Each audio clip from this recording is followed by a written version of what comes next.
o nosso estudo do livro de Mateus, e nós vamos começar agora no capítulo 9, terminamos o capítulo 8. Abra a sua Bíblia, o pastor Walter Nilson já leu aqui, 9 primeiro a 8. Nós vamos reforçar a leitura, porque vários irmãos chegaram depois, ok? Então nós vamos reforçar essa leitura para que fique bem mais compreensiva. Diz assim: e entrando Jesus no barco, está aí na tela, para o outro lado, e chegou à sua cidade. E eis que lhe trouxeram um paralítico deitado no leito. Vendo-lhes a fé, Jesus disse ao paralítico: tem bom ânimo, filho. Estão perdoados os teus pecados. Mas alguns escribas diziam consigo: este blasfema. Jesus, porém, conhecendo-lhes os pensamentos, disse: por que cogitais o mal no vosso coração? Pois qual é mais fácil? Dizer: estão perdoados os teus pecados, ou dizer: levanta-te e anda? Ora, para que saibais que o Filho do Homem tem sobre a terra a autoridade para perdoar pecado, disse então ao paralítico: levanta-te, toma o teu leito e vai para a tua casa. E levantando-se, partiu para a sua casa. Vendo isto, as multidões, possuídas de temor, glorificaram a Deus, que dera tal autoridade aos homens. A nossa temática hoje, meus irmãos, é sobre o maior milagre. Digam comigo: o maior milagre. Mais uma vez, o maior milagre. Muito bem. Queridos, nós colocamos aí na introdução, à luz do texto bíblico, em especial do Novo Testamento, nós entendemos a importância dos dons para a igreja. Esses dons que muitos são chamados de ministeriais, mas também dons gerais e os dons sobrenaturais, classificações feitas por alguns teólogos. Eu já gravei aqui tudo sobre os dons, vocês podem assistir lá, já explicamos, não vou entrar nesse detalhe. Mas nós sabemos que os dons, eles são dados para o benefício da igreja. É a maquinaria espiritual da igreja, para que ela não seja apenas uma organização, para que ela não seja apenas uma instituição humana. Os dons são dados à igreja, são espirituais, carisma, são dados para a igreja para que ela se mobilize espiritualmente. O dom, ele não é para um irmão, o dom é em benefício do próprio corpo, que é a igreja. Então nós precisamos entender primeiramente essa particularidade. E nesses dons estão inclusos também alguns outros, que eu não vou mencionar todos, mas os dons de curar, que aí se fala que é para diversas enfermidades, como nós já explicamos anteriormente. Mas é importante dizer que Paulo, quando fala dos dons, ele diz que não existe nenhum maior, nenhum menor que o outro. Todos os dons, se você analisar à luz de 1 Coríntios 12 e também 1 Coríntios 14, vocês podem analisar em especial do 12, que não existe dom maior ou dom menor, porque todos os dons vêm do Espírito Santo de Deus. E se é do Espírito Santo de Deus, ele distribui dentro da variedade do corpo com os seus membros para aquilo que for útil. Então, se Deus opera maravilhas, se Deus opera cura, se Deus usa alguém com línguas ou profecias, não existe nessa concepção bíblica um aspecto de dons maior que os outros. Ou seja, eu quero dizer para a igreja que não existe um milagre maior do que o outro dentro dessa categoria. Só que eu coloco aqui, meus queridos irmãos, que há em destaque um milagre maior. Um milagre maior. Por que eu quero falar sobre esse maior milagre? É porque dentro da própria Bíblia, se não existir primeiro o milagre da salvação, não existe o milagre da igreja com os seus dons. A igreja, para ela existir, primeiramente a pessoa tem que passar pelo milagre da salvação. Então, o maior milagre que se pode falar é o milagre da salvação.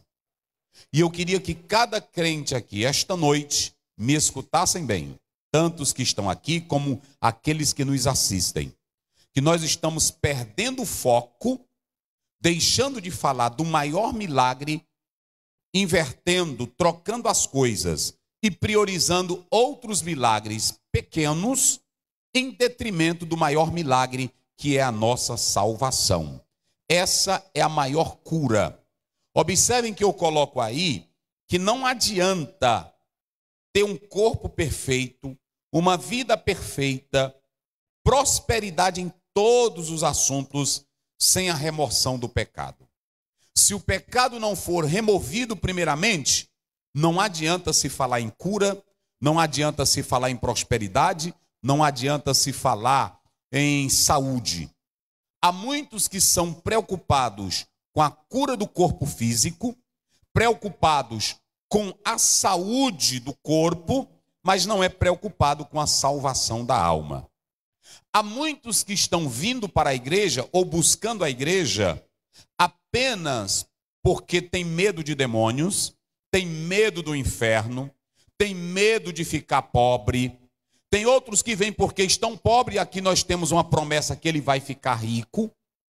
E muitas igrejas estão lotando, antes da pandemia, estavam lotando os seus templos com essas promessas. Mas nós não podemos esquecer que não adianta vida bela, não adianta vida próspera, boa saúde, se você não está bem com Deus. É por isso que quando nós lemos 12, 20 da palavra de Deus, e também quando nós lemos Marcos capítulo 8, ele vai dizer claramente, de que adianta o homem ganhar o mundo inteiro e perder o quê? E perder a sua alma. Então não adianta, vocês podem observar, pode colocar aí Marcos 8,36 para os irmãos acompanharem. De que adianta você ganhar tudo? Do que adianta você ter saúde? Do que adianta você ter 4, 5 carros na garagem, quando a sua alma não está salva? A sua alma não goza da salvação de Deus. E eu vou mais longe ainda. Antigamente, as igrejas, quando os crentes se reuniam, tinham seus problemas, que desde a igreja de Atos, ela tinha problema.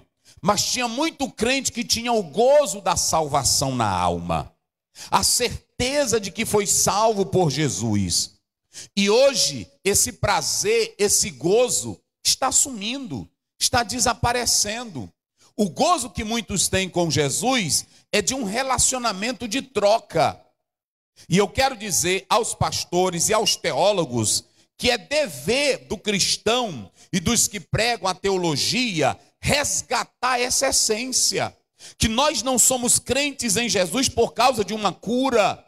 Nós não somos crentes em Jesus por causa de uma vida boa. Nós não somos crentes em Jesus por causa de uma saúde maravilhosa. Timóteo era doente e servia a Jesus na doença.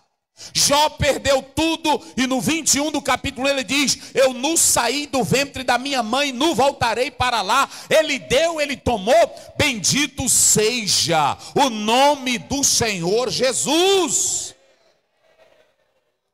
Então, queridos, prestem bem atenção. Vocês sabiam que eu posso ter amizade com o mundo, amizade com a sociedade, eu posso ter uma vida bela nesse mundo, mas eu ser um verdadeiro inimigo de Deus? Olhe para cá, todo crente, toda pessoa que não tem Deus na vida, que não tem a salvação, é um inimigo de Deus. Pode colocar aí na tela Tiago 4,4. Algumas versões traduzem isso aí diferente, mas outras dizem adúlteros e adúlteras. Olha aí, não sabeis vós que a amizade do mundo é inimizade contra Deus?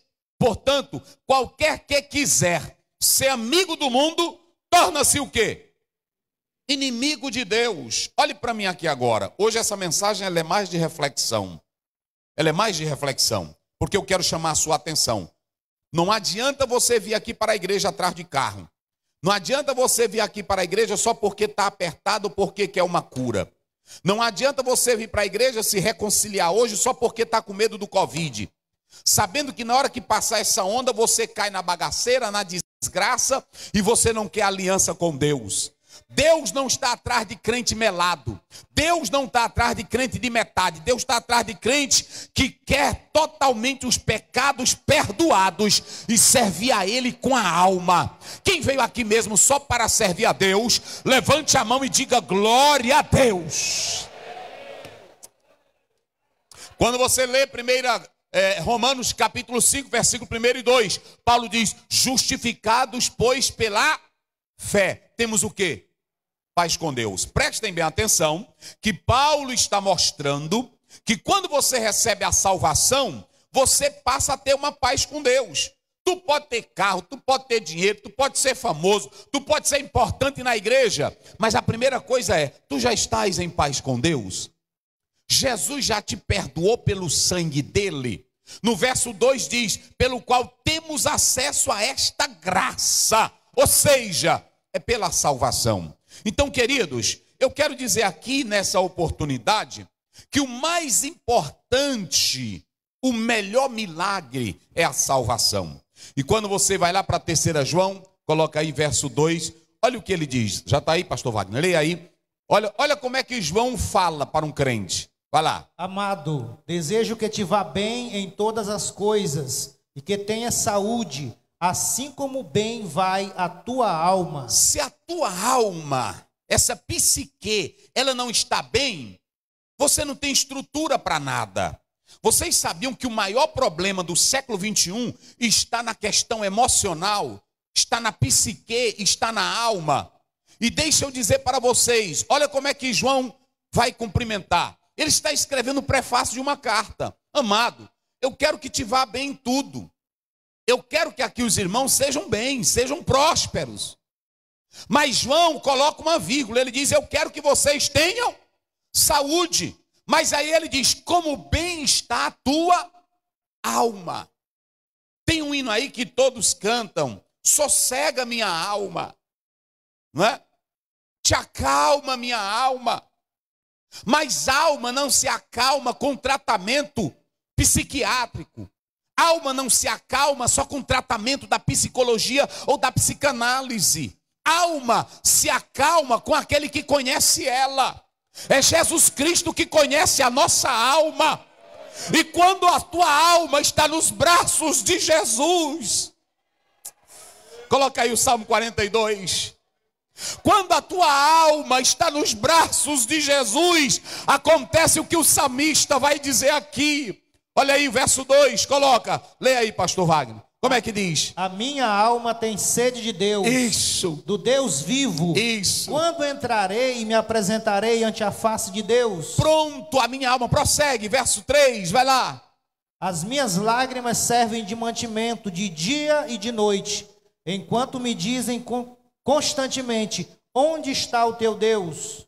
O salmista, ele tem essa palavra para nós. Por que te perturbas, ó minha alma? Olhem para cá, igreja. Há muitos crentes que estão servindo a Deus, mas é um servir de loucura. É um servir de um capitalismo religioso.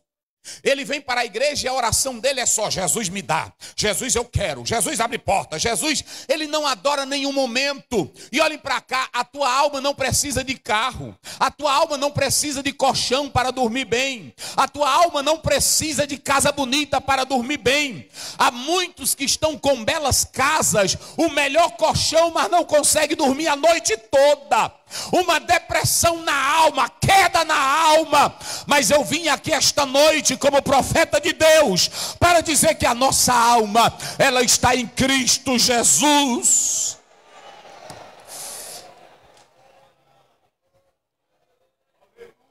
Aleluia. Aleluia. Eu quero que te vá bem em tudo. Ah, pastor, eu estou bem casada, amém. Ah, pastor, eu tenho uma bonita casa, amém. Pastor, eu acabei de comprar uma fazenda, amém. Pastor, eu passei no concurso, amém. Mas como está a tua alma diante de Deus? Lucas 16, vocês sabem que o homem chegou e disse, alma, alma. Lá no 12, me parece que é 12:20, coloca aí, Léo. 12:20 de Lucas. Coloque lá, rapidinho. Olha aí, isso. Louco. O homem chegou e disse, alma, olha para cá. Olha como é o crente hoje e muitos que estão assim. Alma, tu tens muitos bens em depósito. Esse homem era egoísta, só pensava em si, ele não pensava nem em Deus e nem no próximo. Aí ele chegou e disse: alma, tu tens em depósito muitos bens para muitos dias. Come, bebe, folga-te. Queridos, jamais nós vamos querer uma crise como essa que veio da pandemia. Mas quantos não tinham planos com grandes riquezas? Quantos não tinham planos com a boa potência capital que tinha? Eu vi recentemente em um jornal um homem dizendo: eu quero viver, eu vou aproveitar cada minuto da minha vida, porque eu estive perto da morte. Olhe para cá, aqui o texto bíblico está dizendo, esse homem disse: eu vou destruir esses celeiros, vou construir maiores. Mas aí Deus fala: louco, esta noite pedirão a tua alma. E o que tu tens? Para quem será? Como está a tua alma? Será se está como João? Eu quero que te vá bem tudo, como bem está a tua alma. Vamos aqui ao texto. Volta lá, Léo. Esse texto, irmãos, a gente prega ele e Deus opera na simplicidade da pregação. Mas esse texto, ele tem coisas demais. Olhe bem para mim aqui. Primeiramente, vocês sabem que Jesus está em sua cidade, Cafarnaum. E quando a multidão sabe que Jesus chegou em Cafarnaum, porque se você pegar a palavra de Deus, lá em Lucas capítulo 5, verso 17 até o 26, Marcos capítulo 2, e você vai ler do 1 até o 12, vocês podem ler, vocês têm essa mesma história, a história desse paralítico de Cafarnaum. Só que Lucas e Marcos, os dois textos são maiores, enquanto que Mateus, a porção é menor. Ouçam bem isso, vamos explorar aqui o texto. Marcos e Lucas, a porção elas são maiores, enquanto que Mateus é uma porção muito bem pequena. São apenas 8 versículos. E aí você pode observar que esse versículo condensado de Mateus, a Bíblia diz que ele entrou em Cafarnaum, ele estava em sua cidade. Você pode observar que Lucas faz menção e também Marcos. E eis que lhe trouxeram um paralítico. Então prestem bem atenção. Jesus chega em Cafarnaum e Lucas, no seu evangelho, ele diz que quando Jesus chega em Cafarnaum, a multidão sabe que Jesus estava em casa. Vem gente da Judéia, vem gente da Galileia, vem gente de Jerusalém para ouvir Jesus. Ouçam bem essa. Para ouvir Jesus. Um certo teólogo disse que muitos seguiam a Jesus só por causa dos milagres. E eu não vou dizer que não era. Só por causa dos milagres. E a Bíblia diz que a multidão encheu a casa. Só que quando essa multidão chegava para ouvir Jesus, ou talvez por causa dos milagres, porque eu quero já abrir aqui um parêntese e dizer que quem ganha alma é como um pescador, é como um caçador. Ele usa o quê?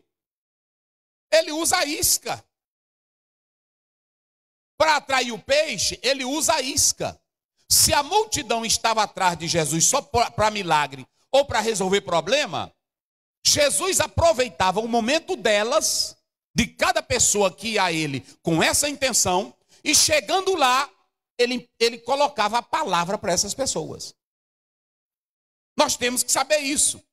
É o mesmo caso. A igreja, ela não usa retiro apenas para fugir de carnaval. A igreja, ela usa uma circunstância lá fora, por exemplo, um feriado. Vou dar um exemplo, o Natal. A gente usa o Natal não acreditando que Jesus nasceu em 25 de dezembro. Mas a gente aproveita, como está todo mundo no clima de Natal, de família, a gente aproveita aquele dia para falar de Jesus. Não é assim? Aí tem obreiro que ele não tem noção, ele faz espantar. Eu não ligo para Natal. Nós também não ligamos, não. Mas a gente sabe que o povo está nesse clima. Semana Santa, tem irmão que eu não sei quando foi o dia que Jesus nasceu, morreu, eu não vou comemorar a Semana Santa. Você está sendo besta. Aproveite esse momento para aplicar a palavra. A multidão chegava para Jesus, alguns só iam atrás dele para ouvir e para ver milagres. Mas quando chegou lá, pode colocar bem aí, Léo, Marcos, capítulo 2, vamos lá, só para vocês começarem aí, o verso 1. Como é que diz? Vamos lá, pastor Wagner. E alguns dias depois, entrou outra vez em Cafarnaum. Isso. E soube-se que estava em casa. Isso. Pode ir. E logo se ajuntaram tantos, que nem ainda nos lugares junto à porta eles cabiam. Olha aí, vai. E anunciava-lhes a palavra. A multidão era grande. Agora, o que Jesus vai fazer? Ele vai logo fazer milagres? Sim ou não? O que Jesus vai fazer? Ele vai primeiro ensinar, volte lá, ele vai primeiro ensinar anunciava ali a palavra. Coloca agora Lucas 5,17. Aí ele vai ler aqui também a mesma expressão. Marque aí na sua Bíblia, ensinava-lhe a palavra. Vamos lá. E aconteceu que, num daqueles dias, estava ensinando e estavam ali assentados fariseus e doutores da lei. Isso. Que tinham vindo de todas as aldeias da Galileia e da Judéia e de Jerusalém. E o poder do Senhor estava ali para os curar. Pode passar. E eis que uns homens transportaram numa cama um homem que estava paralítico e procuravam fazê-lo entrar e pô-lo diante dele. Pronto. A fama de Jesus, prestem bem atenção, a primeira coisa que você vai ver aqui é a fama de Jesus crescendo. Como a fama de Jesus cresce? Por que a fama de Jesus cresceu? Vocês se lembram lá do capítulo 8? Olhem bem para mim aqui, para você entender isso aqui. No capítulo 8, Jesus cura de lepra. Se lembram disso? No capítulo 8, o que Jesus faz mais? Jesus cura à distância. Olha, Jesus cura da lepra. Jesus cura à distância, um filho do centurião. Jesus cura da febre. Jesus manifesta o poder dele sobre a natureza e os demônios. Vamos lá, diga comigo, vamos pregar junto. Jesus fez o que primeiro? Curou um. Vamos lá, primeiro Jesus curou quem? Um leproso. Depois, curou à distância. Depois, tirou a febre da sogra de Pedro. E depois, ele manifestou poder sobre as ondas do mar e sobre o vento. E depois, manifestou poder sobre os demônios. Olha para cá, igreja. Digam comigo bem forte. Curando um leproso. Vamos lá, diga bem forte que aqui nós vamos aprender. Hoje eu não vou gritar muito não, porque esse texto é muito sério. Curando quem? O leproso. Depois, curando à distância, o filho do centurião, ele não manda nenhuma palavra. Ele cura no primeiro com toque. Depois ele cura sem o toque. Aí ele vai e manda a sogra de Pedro levantar. Ele curou da febre. Depois, o que ele faz mais? Ele tem o poder sobre a natureza. E depois ele tem poder sobre o quê? Os demônios. O que vocês vão observar aqui? Olhem bem para cá como a Bíblia é linda. Todos esses milagres foram no campo físico. Só foi no campo físico. Nenhum desses milagres aqui envolveu o lado pecaminoso. Estão vendo agora? Olhe para cá que eu vou falar algo sério. Jesus expulsou demônio, amém. Jesus controlou o vento e o mar, amém. Jesus curou a febre, amém. Jesus curou um leproso, amém. Jesus curou a distância, amém. Mas por que agora Mateus vai começar com o capítulo 9? Porque não adianta cura, nem adianta expulsar mal, nem adianta ver milagre na tempestade, se a tua vida é cheia de pecado. Às vezes nós fazemos campanhas, olhem bem para cá, igreja, pastores, nós estamos interessados apenas na cura e no espetáculo. E a igreja, ela ama ver espetáculo. Ela ama ver espetáculo. Tem até pregador que diz assim: Jesus me chamou para curar. Não, senhor, Jesus nunca chamou ninguém para curar. Jesus chamou a cada um de nós para fazermos discípulos, pregando o evangelho a toda criatura. Se você ler a sua Bíblia em Marcos capítulo 16, 15 a 17, e o verso 20, a Bíblia diz: e tendo eles partido, pregando o evangelho, o Senhor confirmava a pregação. Eu estou mostrando é a Bíblia. Olhem para cá, não adianta eu expulsar demônios se a natureza pecaminosa é quem te domina. Não adianta eu curar a distância se você ainda não se arrependeu. Jesus aqui, ele vai mostrar que ele pode curar o corpo físico, mas o mais importante é a cura da alma.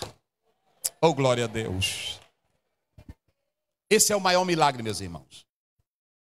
Esse é o maior milagre. E prestem bem atenção. Quando Jesus Cristo chega em Cafarnaum, a multidão foi atrás para ver milagre. Só que quando a multidão foi atrás para ver milagre, ouçam bem, Jesus aproveita e vai pregar a palavra, vai ensinar a palavra. Jesus não se preocupa com o que a multidão vai fazer. Jesus se preocupa em ensinar a palavra, porque só o que pode, ouça bem, igreja, só o que traz espiritualidade e vida para a igreja é o ensino da palavra. Não adianta, pastores, quem quiser defender, que defenda. Mas igrejas que só buscam movimento de cura, movimento de expulsar demônios, ela se perde porque ela não tem estrutura na palavra. Tem que começar com o ensino da... Se vai curar, vamos começar com o ensino da palavra. E quem quer o milagre, pronto. Não precisa, a gente, porque aprendeu tudo errado. Se você pegar o 14 de Atos, você vai ver que quando Paulo está pregando, ensinando, a Bíblia diz que tinha um paralítico, pode procurar aí, para colocar lá. Tinha um paralítico que fitou os olhos em Paulo, e Paulo só pregando, só ensinando, só pregando, só ensinando. Normalmente, ele só pregando e ensinando. E o paralítico aqui, oh, mensagem boa, oh, mensagem do céu, oh, mensagem maravilhosa. Eita Deus, aí Paulo olhou e disse: eita, aquele ali está com vontade. Bota aí. 14:8 de Atos. Só para vocês terem ideia. Lê aí, pastor Wagner. Olhem bem para cá. Ele só pregando. Ele só ensinando. Como é que diz? Estava sentado em Listra certo varão leso dos pés. Olha aí. Coxo desde o seu nascimento. Isso. O qual nunca tinha andado. Olha aí. Este ouviu falar Paulo, que fixando nele os olhos e vendo que tinha fé para ser curado, disse em voz alta: levanta-te direito sobre teus pés. E ele saltou e andou. Olha para mim, olha para cá. Olha para mim aqui. Eu oro a Deus, eu digo: Senhor, se tu queres me usar com curas, olha para cá. Se tu queres me usar com curas, maravilhas, eu estou pregando a tua palavra. E tu disseste, tendo eles partido pregar a palavra, o Senhor operou milagres. Você nunca vai ver nenhum dos apóstolos dizendo assim: venham para cá que eu vou mostrar que Jesus cura. Não. Eles pregavam e o Senhor operava um milagre no meio da pregação. Olhem para cá. Se você sair da sua casa sedento da palavra, sedento de Deus, e ouvir a palavra, Jesus pode te curar no meio da pregação, sem que seja necessário eu fazer nada.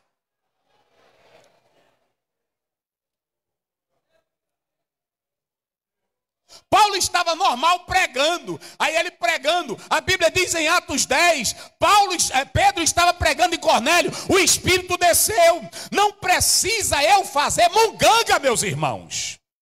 Eu pegar água, jogar na cabeça de irmão, pegar água, botar na boca e cuspir na boca do irmão. Que ceboseira é essa?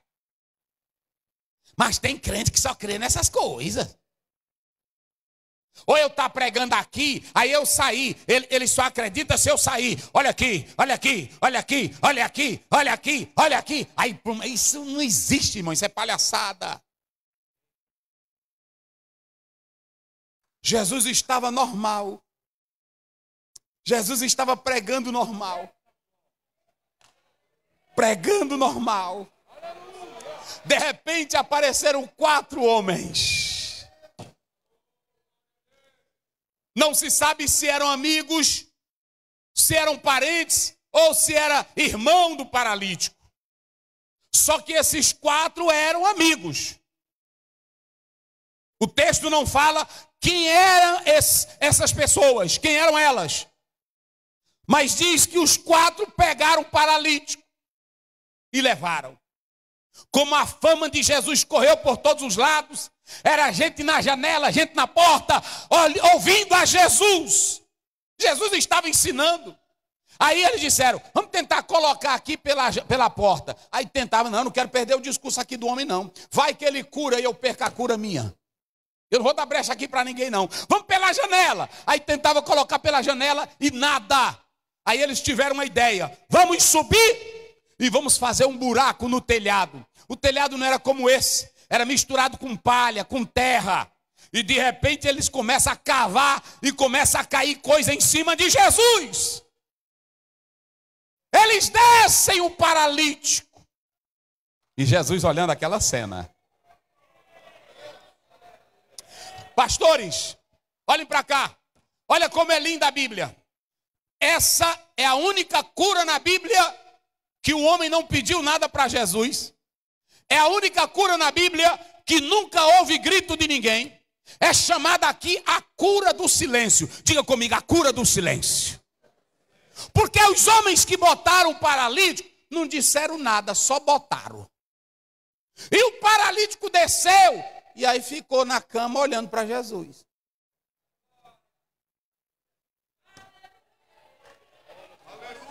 Todas as curas que Jesus fez tinham um diálogo. Se você pegar 8:2 de Mateus, a Bíblia diz, chegando o leproso, falou com ele e o adorou. O centurião clamou. Pedro rogou. Os discípulos gritaram. Mas aqui foi no silêncio. Só no silêncio. Só no silêncio. Colocaram o homem na presença de Jesus. A multidão ficou em silêncio. O paralítico ficou em silêncio. Os 4 amigos ficaram em silêncio. E Jesus ficou em silêncio.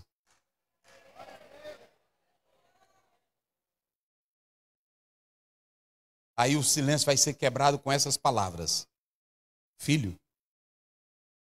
Se você analisar, aí está no grego, teknon. Teknon, sabe o que é? É a palavra filho, descendente. Mas essa expressão, irmão, veja como Jesus é maravilhoso.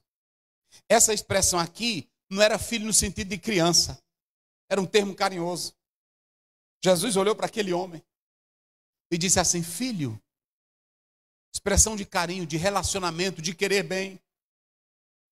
Jesus olha e diz, filho,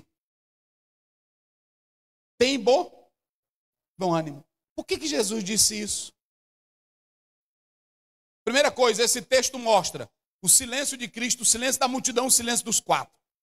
Esse texto mostra que o paralítico tinha uma grande doença. Nem Lucas, nem Marcos e nem Mateus falam da gravidade. Só diz que ele era paralítico. Mas esse homem não podia se mexer em nada, por isso que eles colocaram ele deitado naquela caminha. Mas quando chega para Jesus e coloca diante dele, o pastor de ternura, o pastor que conhece a nossa alma, o pastor que sabe do nosso sofrimento, o pastor que conhece a nossa dor, na hora que coloca o homem diante dele, ele quebra o silêncio e diz, filho, filho. Aí depois ele diz, tem bom ânimo. Se vocês analisarem essa palavra, ânimo no grego, tarsei, essa palavra tarsei quer dizer coragem, ousadia. Olhe para cá, vocês já observaram? Como é que Jesus vai dizer para um paralítico que não se mexe, que não anda, que não se move, como é que Jesus vai dizer para ele coragem? Como é que Jesus vai dizer para ele, tem audácia? Para um homem paralítico?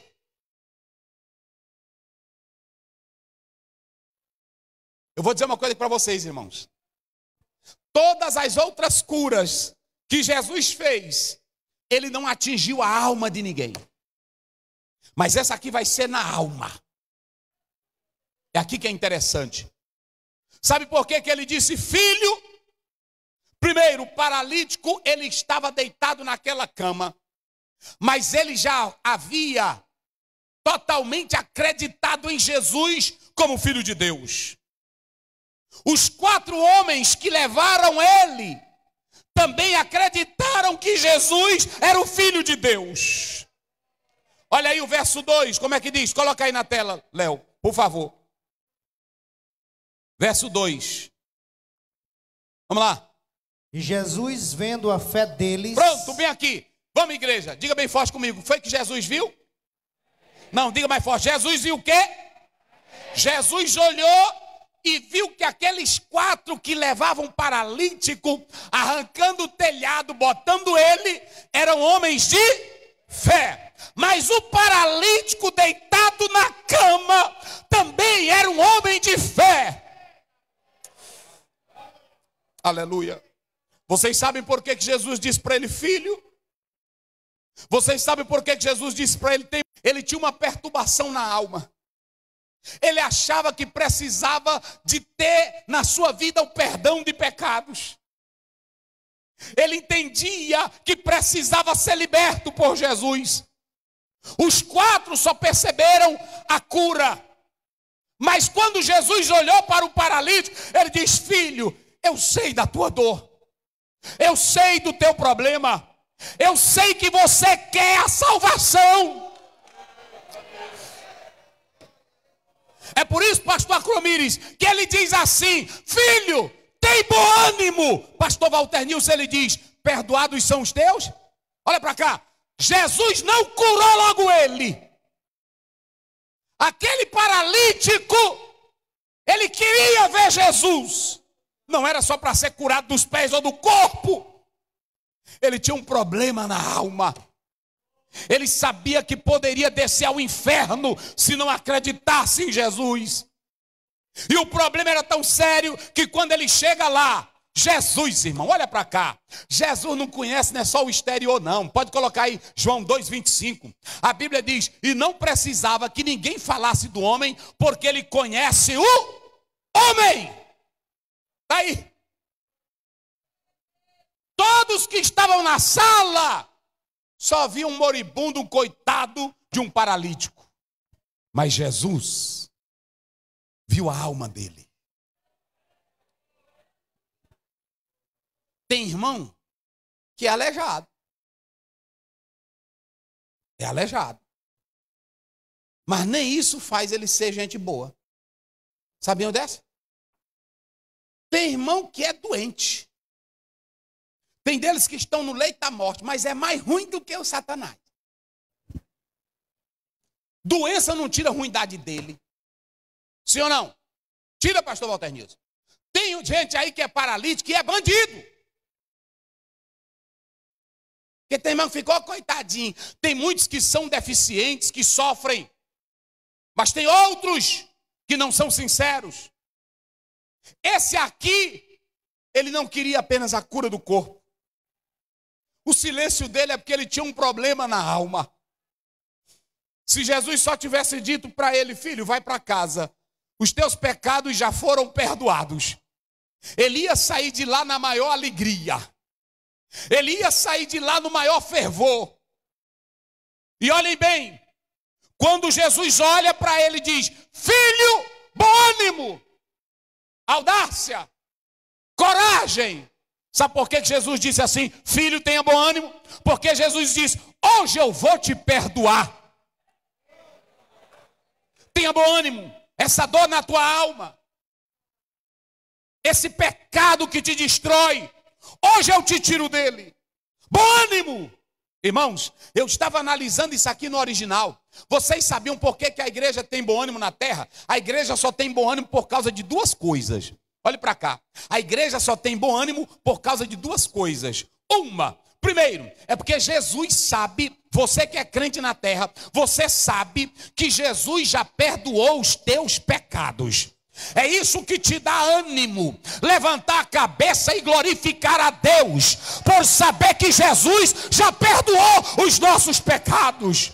Quem tem certeza aí de pecado perdoado, levante a mão e diga glória a Deus.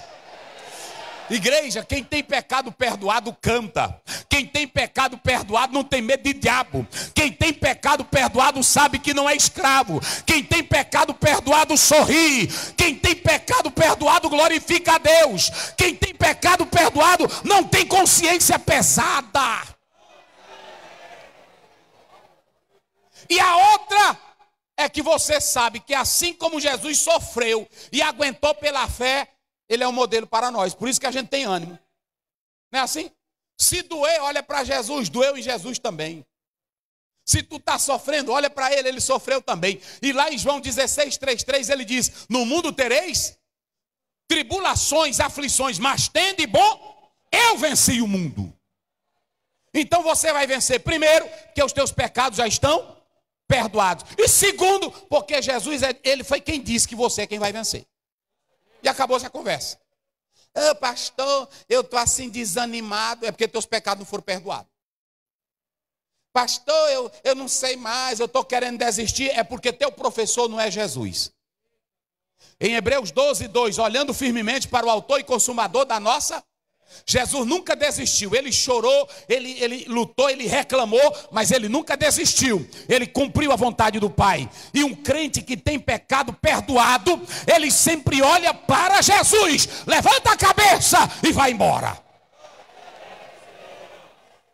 Jesus olha e diz: ânimo, rapaz. Ânimo. Aí o homem ficou olhando para Jesus. Mas aí, meu, no meio do auditório, tinha gente da Judéia, Jerusalém, Galileia, mas tinha 2 grupos lá, que eu não sei o que eles foram fazer lá. Era o grupo de quem? Era o grupo de quem? O grupo dos escribas e dos fariseus. Não eram crentes. Não acreditavam em Jesus. Não acreditava nos milagres dele. Não acreditava na palavra que ele pregava. Mas vão para lá. Olha para mim aqui a igreja. Jesus acabou o culto por causa deles? Jesus perdeu tempo falando com eles? Olha para cá, só Jesus e o paralítico. Jesus entrou na alma do paralítico, no âmago da vida do paralítico. E aí disse: paralítico, tem ânimo, filho. Tem ânimo.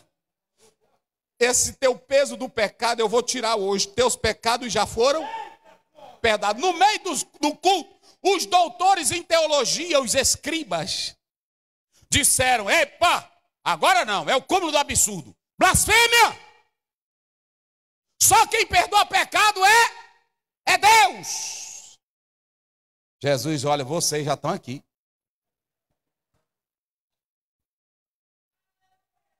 Que tem irmão, tem pregador. Olha, eu comecei aqui a pregar, esse ali é o responsável. Foi ele que botou o negócio de internet. Aí pronto, eu não tenho muito tempo, eu não olho. Aí vem enquanto ele manda uma mensagem: pastor, esse irmão, eu disse: pode deixar de mão, não respondo.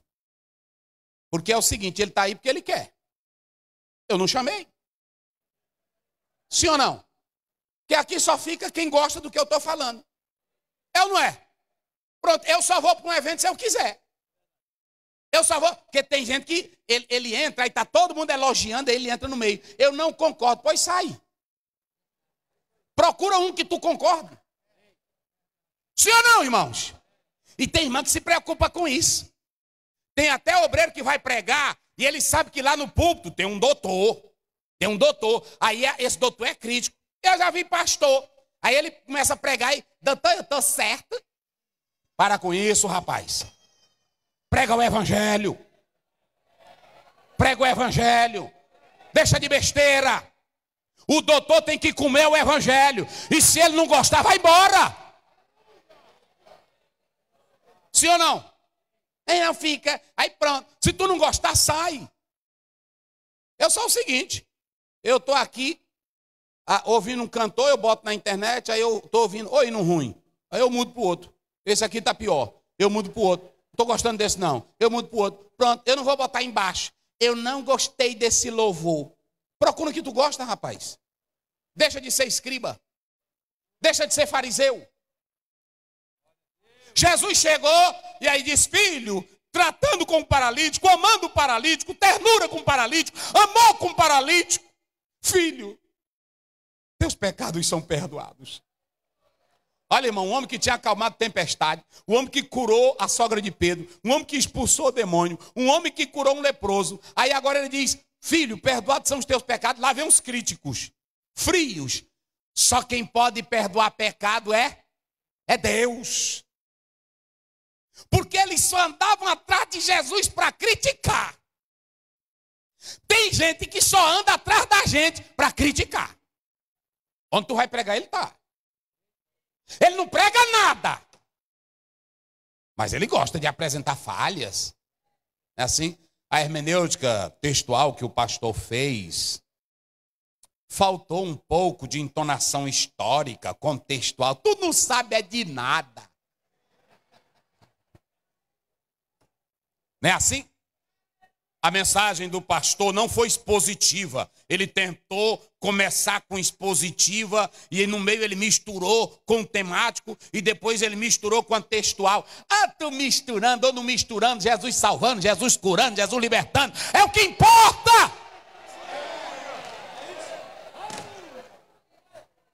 Eu li um grande exegeta que diz: a melhor mensagem expositiva é aquela que o povo entende e crê, e acabou-se a conversa. Stanley Orton, no livro que ele escreveu, ele disse que no dia do Pentecostes, Pedro não pregou sermão. Porque sermão, pastor Walter Nilson, tem primeiro ponto, segundo ponto, terceiro ponto, introdução. Pedro foi profeta. Ele levantou a boca e disse: aqui se cumpre o que Joel está dizendo. É assim. Tem irmão que fica aqui no púlpito, primeiro ponto. Aí pronto, não sai do primeiro ponto. E os crentes dormindo. Tem crente até que diz: rapaz, passa logo para o segundo. Não é assim? Passa logo para o terceiro.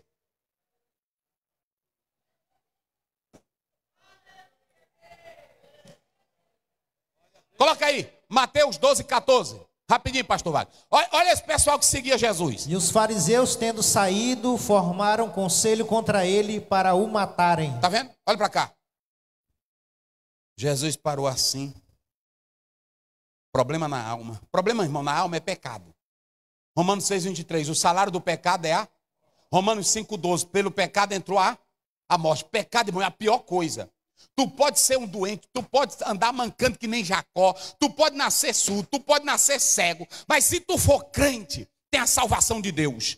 Ainda que tu não sejas curado nesta vida, mas tu vai ser abençoado lá na eternidade. E acabou-se a conversa. Jesus olhou para o homem. Filho, perdoados são teus pecados. Jesus sabia que a dor e o peso era o pecado. Aí os homens olharam. Tu estás dizendo blasfêmia, injúria, querendo assumir o lugar de Deus. Tu não és Deus. Jesus disse: doutores, me diga uma coisa, qual é o mais fácil? Paralítico? Levanta e anda? Ou perdoados são os teus? Jesus botou eles numa camisa de força. Porque nenhum dos dois é fácil. Nenhum ser humano pode dizer: perdoados são os teus. E nenhum ser humano pode dizer: levanta. Até dizer pode. Não faz é levantar e andar. Não é assim? E no meio da discussão toda, o rapazinho deitado na cama, pendurado. E aí Jesus volta. Vocês podem? Qual é mais fácil? Aí eles se calaram, porque nenhuma resposta eles poderiam dar. Aí Jesus olhou para eles e disse: olha, para que saibais que o Filho do Homem tem poder para perdoar pecados. Paralítico. Olha para cá, irmãos. Nem Lucas, nem Mateus, nem Marcos podiam dizer qual era a doença do homem. Só que esse homem não se mexia e nem andava. Jesus olhou para ele: exousia, é direito de mandar, é autoridade. Ele olha e diz: eu já perdoei os teus pecados. Pega a tua cama, levanta. vai-te embora. Quem glorifica a Deus? Eita, que o doutor velho frio de teologia. Olharam o homem, irmão, que não se mexia. Deu um pulo. Tem negócio de fazer fisioterapia, não. E nem reabilitação, porque tem uns pregadores hoje. Não, ele está andando aí desse jeito, leva para fisioterapia. Ele foi na hora. Direito de mandar. Jesus é o Filho de Deus. Jesus é Deus. Ele disse, levanta. E o homem levanta. Pega a tua cama. Pega a cama, era se abaixar. Não tinha mais negócio de coluna, nem dor nas costas. Se abaixa. Se abaixou. Corre e vai para tua casa.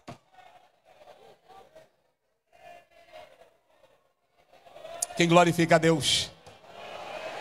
Quem exalta a Deus? Deixa eu dar um recado de Deus aqui para vocês. Olha para mim aqui. Quem tem opinião errada sobre você nunca vai mudar a opinião. Porque ele é ruim, é de natureza. Depois que o homem pegou a cama, saiu correndo, andando e gritando, Jesus me libertou. Olha o que esses homens não disseram. Mateus 12. Vamos matar o homem. Jesus tinha curado. Está aí 12, 14. Coloca aí. Mateus 9, 11, só para vocês terem uma ideia. 9, 11, depois 34. Como é, pastor? E os fariseus, vendo isto, disseram aos seus discípulos, por que come o vosso mestre com os publicanos e pecadores? Olha, não mudaram nada, irmãos. Vocês estão vendo como é gente ruim? Gente ruim é gente ruim. Aí é por isso que tem irmão. Quando eu cheguei aqui no Tirirical, às vezes eu conversar com o irmão, aí eu ficava forçando, dando meus conselhos. Olha, amado. Gastando horas e horas. Hoje a pessoa chega aqui, eu aprendi. Pastor, é porque assim, meu irmão, depende de você. Você confessar seus pecados, você vai ter vitória. Se não, pronto. Tem irmã que entra aqui, ela diz, pastor, é porque o meu marido é o diabo, eu não quero mais ele, pastor. O que o senhor diz? Eu largo ele. Aí eu disse, não, quem sabe é a senhora. A senhora é quem vive com ele. Sabe o que ela quer? Ela quer que eu diga para ele largar ele. Aí depois ela conta para ele. O pastor mandou eu te largar. Aí depois ele vem aqui, sim ou não? Uma vez uma moça, eu fui dar um conselho para uma moça, membro da igreja, pastor dela. E eu disse, irmã, não é bom você casar com esse fulano, por isso, isso e isso. E ele era da alta elite aí, da polícia. Aí depois diz, o pastor quer. É um balaço, né? Eu disse, meu Deus. Aí pronto. Aí eu já, moça, pastor, me casa, irmã. Paulo disse que tu casa com quem contanto que seja nu. Aí pronto, irmão, olha para cá, olha para mim aqui, ó. Quem quer mudança, irmão, muda na hora aceitando a Jesus. Quem não quer mudança, milagre não muda ele, pregação não muda ele, só muda se tu disser, Jesus, eu estou aqui e eu quero que tu entre e mude a minha vida e perdoe meus pecados. Gaste tempo não, meu irmão. Jesus curou o paralítico, eles nunca mudaram de opinião, continuaram o mesmo diabo. Está aí na Bíblia ou não está? Olha para cá. Jesus terminou de curar. E o homem saiu, meu irmão, cheio de gasolina. Disparado. Correndo. Correndo. Porque quando Jesus faz milagre, irmão. Olha, quando Jesus cura, não é esse negócio aqui. Vem cá, irmã. A senhora estava sentindo o quê? Eu estava com a dorzinha aqui no braço. Talvez ela segurou o menino muito tempo, não é assim? Aí na hora que o senhor orou, eu curei. Pronto, palma para Jesus, volta para lá. Não é assim não, irmão. Olha, irmão, uma pessoa que tem uma doença, que você caminha mês e mês para hospital, botado em máquina, ultrassom. Ô, meu irmão, aí o médico diz, tu tem que se operar, tu chora a noite toda. Agora imagine você chegar na igreja e receber a oração e no outro dia vai no médico. E o médico disse, eu não estou entendendo, eu fiz tudo aqui e desapareceu tudo. Você vai sair lá dentro do hospital, é gritando, não é assim? É correndo, é sem parar. Aí o homem saiu dentro de casa. Porque Jesus mandou ele correr. E quando Jesus manda tu correr, pode correr. Pode correr. Pronto, não se importe não. Um homem correndo com a cama na cabeça. Aí o pessoal, rapaz, é sábado.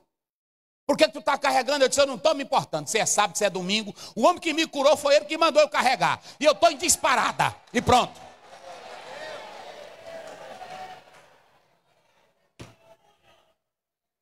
Foi Jesus que mandou, então pronto. Aí o homem saiu de dentro de casa correndo. Sabe o que a Bíblia diz? E do lado de fora, a multidão, quando viu o homem disparado, aguenta aí, escriba e fariseu. A Bíblia diz que a multidão abriu a boca e começou a glorificar a Deus e a gritar. Nós nunca tínhamos visto isso. Está aí. Coloca aí o verso final. O verso 8. Eita, meus irmãos. Aí pronto, pegou fogo dentro de casa. O homem saiu correndo. Como é que diz, pastor Wagner? E a multidão, vendo isso, maravilhou-se. Ficou alegre. E glorificou a Deus. Glorificou a Deus. Que dera tal poder aos homens. Há muitos comentários que tentam explicar isso aqui. Que dera tal poder aos homens. E diz que não tem uma explicação. Mas olha para cá. Sabe qual é a explicação? É que o povo ficou glorificado. É porque quando eles ouviram Jesus dizer dentro da casa: ei, fariseus, ei, escriba, vocês pensam que eu não tenho poder para perdoar pecado? Paralítico, eu vou mostrar agora para eles que eu tenho. Pega a tua cama, levanta e vai-te embora. Quando o homem se levantou, a multidão do lado de fora não aguentou mais. Elas disseram: olha, ele é o Deus verdadeiro e ele teve misericórdia de nós, que não temos nada, que somos miseráveis. Ele se compadeceu de nós. É por isso que a multidão gritou e glorificou a Deus, porque Jesus atendeu a humanidade daquele homem. Queridos, eu quero só dizer 3 coisinhas, coloque lá. O grande milagre, digam comigo bem forte, acontece? Não, mas bem forte, acontece na vida daquele que ouve a palavra. Quem quer milagre aqui? Quem quer milagre? Pode levantar a mão quem quer. Olha para mim aqui. Se tu vieres para a igreja, ou tu estás lá na tua casa, e você começa a ouvir a palavra, lê a palavra, ela vai gerar fé em você, que vai operar um milagre. Romanos 10, 17, a fé, vamos lá, a fé vem pelo, ouvir o quê? A palavra de Deus. Se você pegar João 6, 5, 24, quem ouve a minha e crê naquele, não entra em, mas já passou da onde? Da morte para a vida. Se você pegar João 6, 63, o espírito, a carne, para nada presta, mas o espírito.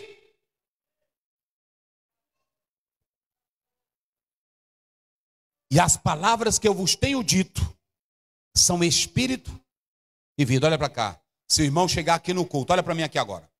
Senhor Deus, eu estou lendo a tua palavra. Eu creio que a tua palavra gera fé.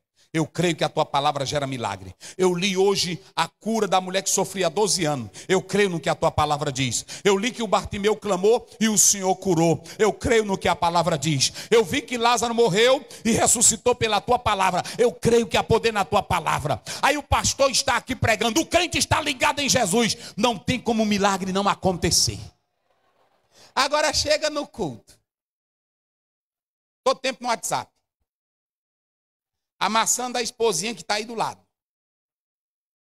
Bloque velho na boca. Sim ou não? Anotando crítica que nem os escribas e os fariseus. Toda hora vai no banheiro. Toda hora se levanta. Tem um meninozinho novo aqui que eu estou vendo, parece que já tem problema de próstata. Novinho desse jeito, não para. Não é assim? Porque quando está começando a dar problema na próstata, é assim. Toda hora mijando sem parar. Como é que vai ter milagre? Se a igreja vier para o culto com fé na palavra, na hora que o pastor começar a pregar, não tem como o milagre acontece, porque ambos estão sintonizados em Deus, e a palavra de Deus, ela é poderosa. Quem crê na palavra, levanta a tua Bíblia, levante aí a tua Bíblia e dá glória a Deus. Essa palavra é viva, ela gera fé, e essa fé, oh aleluia, Oh, glória a Deus. Oh, aleluia. Olha, irmãos, às vezes o pastor está lá no meio da rua, ou um dirigente, ou um irmão pregando lá na praça, e uma pessoa incrédula, às vezes até doutor, mas começa a ouvir a palavra, ela vai entrando no coração do pecador e vai gerando fé. De repente ele grita: eu quero aceitar Jesus. É o milagre da palavra. Segundo, pode passar, o milagre acontece quando se deseja ser livre da culpa. Vocês sabiam que o paralítico que foi lá, ele não foi só atrás da cura física. Quando Jesus diz, tem bom ânimo, primeiro ele diz, perdoados são os teus pecados. Há muitos crentes na igreja que estão doentes da alma, do espírito, do coração, mas só anda atrás da cura física. Tem crente aqui doente da mente, doente de inveja, doente de ciúme. É assim. Tem irmão aqui que é tão doente, irmão, que a pessoa, o pastor diz uma coisa daqui, aí na hora que o pastor termina o culto, ele diz, pastor, por que o senhor pregou aquilo contra mim? É doente. Não é assim? Doente.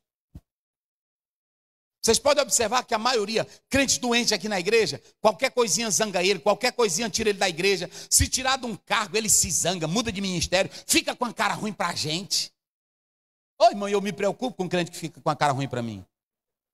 Eu me preocupo não, porque eu estou fazendo o meu trabalho. E só quem fica mais doente é você. Irmão, crente que vai para Jesus com desejo de ser curado. Está lá em Provérbios 28:13. Aquele que confessa e deixa, alcança o quê? Misericórdia. Olhe para cá. Se você vier para cá, Jesus me perdoa. Jesus, eu quero uma nova vida. Jesus, eu quero que essa culpa saia de mim. Você vai ter milagre na sua vida. Você vai ser cheio de paz e de alegria. Olha aí, meus irmãos. Jesus, irmão, ele quer nos livrar dessa culpa. Ele quer nos livrar do medo. E vocês podem ler essa referência quando você lê Mateus 9:22. Quando você lê Mateus 14:27, vocês se lembram de Jesus? Tem de bom ânimo, filho, sou eu, não é um fantasma não. Eu estou aqui para ajudar. Tem crente aí que a vida dele é vendo fantasmas, assombração de madrugada. É porque a vida está cheia de culpa, cheia de medo. Tem crente aqui que está com pecado incubado e não confessa. A vida é de doença em doença em doença. 1 Coríntios Paulo diz, por causa disso tem muitos fracos e doentes. Tem crente que a vida dele é tão culpada que ele não tem coragem nem de levantar as mãos para dar glória a Deus. E eu vou dizer mais, quem quiser se zangar, se zangue. Quando você vê crente dizendo, eu não gosto desse negócio, abraça o irmão, levanta a mão, é porque ele não é bem com Deus. Quem é bem com Deus, irmão? Quem tem paz na alma? Quem pode levantar a mão para glorificar? Eu levanto. É assim. Quem é bem com Deus, irmão? Jesus disse, se te obriga a andar uma milha, vai quanto? Vai 2. Quem é bem com Deus, a pessoa está amaldiçoando, jogando praga, e tu está dizendo, Senhor, abençoa ela, Senhor, dá vitória para ela, Senhor, levanta ela, porque você é sarado. Só quem é sarado aí, levante a mão e diga glória a Deus.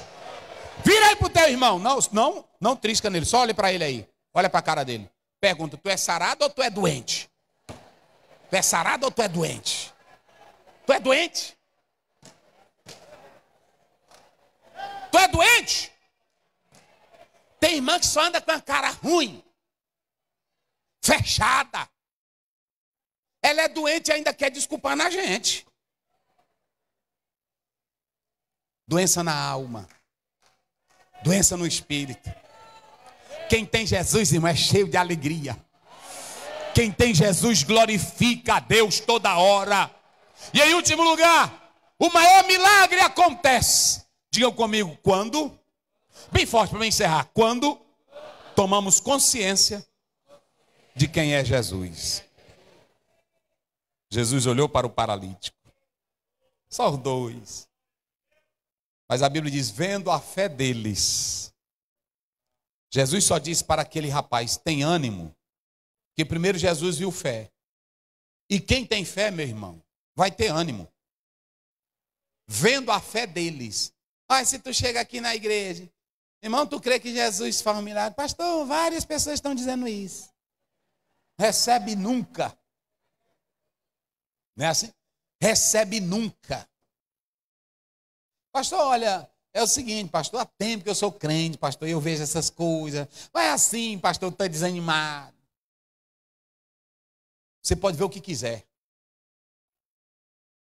Ficou só Jesus e o paralítico. Só que tinha uma coisa. O paralítico sabia quem era Jesus. Não é o pastor que vai botar ânimo em você. Olha para mim aqui. Não é pastor que bota ânimo em crente. Tem irmão que quer. Tem muito irmão. Eu até já pensei um tempo de botar vários vidros aqui no bolso e andar com azeite. Porque tem uns que só crescem for assim. Andar com azeite. É só se ele dizer, no ano que vem, tu vai ver. E no ano que vem vai acontecer alguma coisa. Ou tu enrica ou tu fica mais pobre. Mas vai acontecer, sim ou não? Aí se enrica, você diz, bem que o profeta disse. E se fica pobre, bem que o profeta diz. Profecia de Deus não é assim não, irmão. Profecia de Deus tem hora, tem endereço e tem um momento certo. Não é jogando para colher, não. Vendo a fé deles. Quando Jesus viu o paralítico deitado, acabado, Jesus viu fé nele. Filho, tem bom ânimo. Eu já perdoei teus pecados. Filho, tem bom ânimo. Levanta. E aqui está o mais interessante. Quando você conhece a Jesus, você sabe que ele tem autoridade para perdoar os teus pecados. Um dia desse entrou um senhor aqui no gabinete e disse para mim, pastor, há dias que eu venho assistindo o senhor pregar. E eu estou aqui na sua igreja. Só que o senhor fala em salvação, gozo, e eu não sinto nada disso. Por que eu não sinto? Eu disse, não, é porque é o seguinte, olha, você já fez o discipulado? Já fiz. Esse negócio aí que o senhor diz, eu tenho vontade de sentir, mas eu não sinto nada. Eu disse, não, mas Jesus lhe ama, você tem que ter a certeza. Aí eu comecei a citar versículo, eu disse, pastor, não está funcionando nada. E eu disse, meu Jesus amado, o que eu vou fazer com esse homem? E mas nessa hora que a gente sabe que não vale nada. Nessa hora não tem teologia, não tem estudo, não tem nada. Eu disparei todos os cartuchos. E eu só mais ele no gabinete. Eu disse, meu Jesus, me ajuda. Me ajuda, pai. O que eu vou dizer para esse homem? Eu olhei para ele e disse, meu querido, levante-se. Aí ele levantou. Eu disse, dobre o seu joelho. Dobrou o joelho. Jesus, eu não posso revelar o Senhor para esse homem. Eu não posso colocar salvação nesse homem. Trata com ele. Porque o teu espírito é quem convence. Trata com ele. Às vezes a gente pensa que a gente pregando aqui, botando força, quanto mais bota força, Jesus vai operar. Larga isso de mão, meus irmãos. Pode largar de mão. Batiza, batiza, batiza. Batiza, batiza, batiza. Larga isso de mão. Bota nas mãos de Jesus. Porque quem acredita, olha para cá, o milagre vai acontecer. Olha para cá, igreja. O milagre vai acontecer. Não é porque o pastor Aziel está aqui, ou porque tem pastores aqui. O milagre vai acontecer é quando você olha para Jesus e diz, Jesus, eu sei que tu és o Filho de Deus.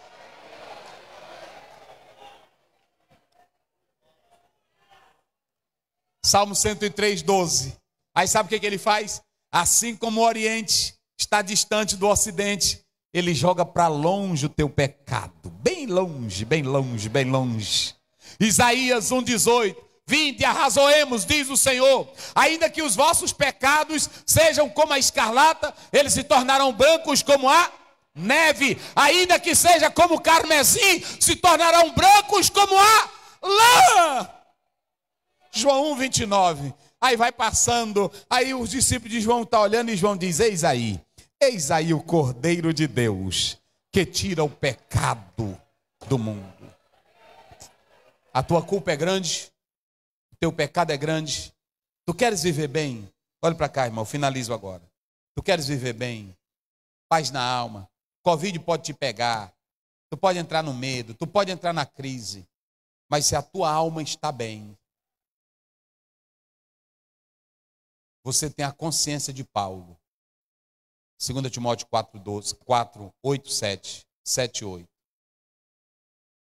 Eu sei que eu vou morrer, disse Paulo, mas agora a coroa da justiça me aguarda lá nas mansões celestiais. Eu pergunto aqui, irmão, a sua alma está bem?